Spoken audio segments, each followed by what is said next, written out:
Hai YouTubers. Berkembangnya dunia digital memicu kejahatan yang tidak hanya terjadi di dunia nyata, melainkan di dunia maya. Dan para pelakunya sering disebut sebagai peretas alias hacker. Biasanya mereka ahli mengulik segala hal yang ada di dalam sistem komputer termasuk internet. Parahnya kemampuan yang mereka miliki malah disalahgunakan untuk membobol sistem orang lain dan mendapat keuntungan haram dari hal itu. Aktivitas menebar malware, meretas sistem, dan berbagai hal ilegal lainnya rela dilakukan demi mendapatkan sebuah keuntungan. Kata hack sendiri pertama kali muncul sebagai istilah solusi cerdik untuk menyelesaikan sebuah masalah. Kemudian ketika ilmu pemrograman komputer hadir, istilah tersebut berkembang menjadi seni merangkai kode perangkat lunak dan memanipulasi perangkat keras komputer.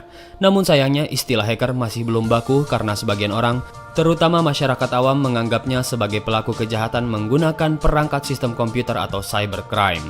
Padahal istilah ini lebih layak disebut sebagai cracker. Hacker dibagi menjadi dua kelompok, yaitu white hat hackers dan black hat hackers. White hat hackers adalah mereka yang menggunakan kemampuan teknisnya untuk mengembangkan dunia teknologi informasi dengan sistem komputer. Sedangkan black hat hackers adalah mereka yang sangat dekat dengan kejahatan elektronik.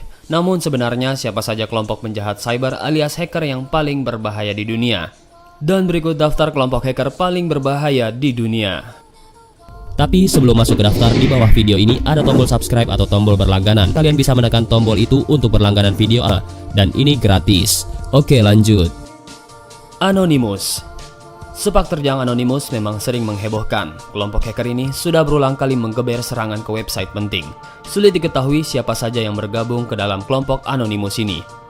Jika tampil di depan publik, mereka biasanya menggunakan topeng ala Guy Fawkes, yaitu seorang aktivis Inggris terkenal di zaman dahulu.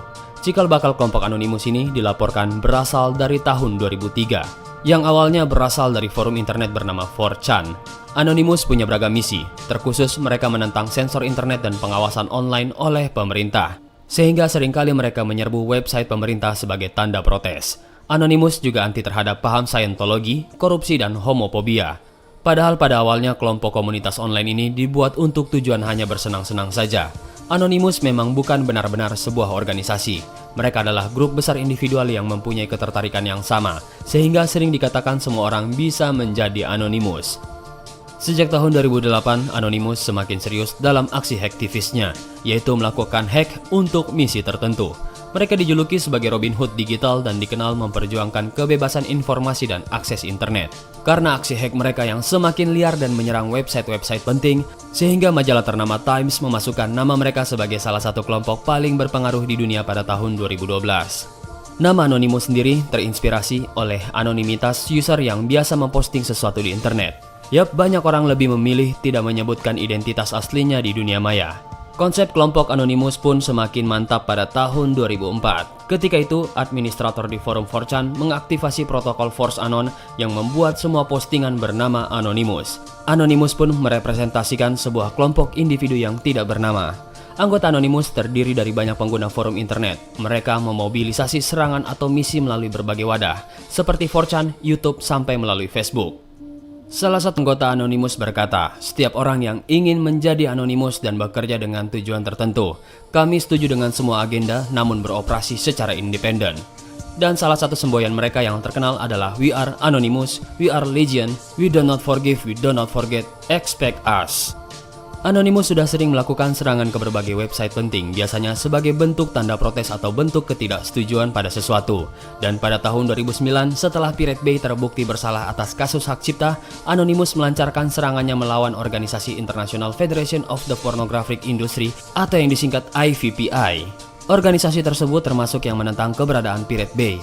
Aksi serupa terjadi pada tahun 2012 yang lalu ketika website Mega Upload ditutup. Hacker Anonymous berhasil melumpuhkan situs Departemen Kehakiman Amerika Serikat, FBI, dan Motion Picture Association of America. Semuanya dinilai sebagai pihak yang menggembosi Mega Upload. Anonymous juga pernah melumpuhkan situs yang mengandung pornografi anak. Pada tahun 2008, mereka melancarkan serangan online besar-besaran pada kelompok agama Scientology. Tidak jarang juga mereka melakukan serangan ke website pemerintah berbagai negara. Mereka juga pernah menumbangkan berbagai situs penting Israel sebagai protes serangan brutal mereka ke Palestina. Dan mereka sempat mengumbar 5.000 data pribadi pejabat Israel. Beberapa anggota Anonymous berhasil ditangkap aparat pada tahun 2010. Aparat di Belanda menangkap seorang remaja usia 16 tahun karena menyerang website Visa, Mastercard, dan PayPal. Dan pada bulan Januari tahun 2011, kepolisian di Inggris berhasil menangkap 5 orang hacker yang berhubungan dengan Anonymous. Dan pada bulan Juni 2011, kepolisian di Spanyol menahan 3 orang yang masuk jaringan Anonymous. Ketiganya menyerang website pemerintah Mesir, Aljazair, Iran, Chili, dan Selandia Baru. Satu kasus yang cukup menonjol adalah penangkapan Christopher Witherhead. Dia mengorganisasi serangan DDoS pada PayPal dan dijatuhi hukuman 18 bulan penjara. Meskipun begitu, tampaknya mereka tidak kapok dan akan terus melakukan misi mereka.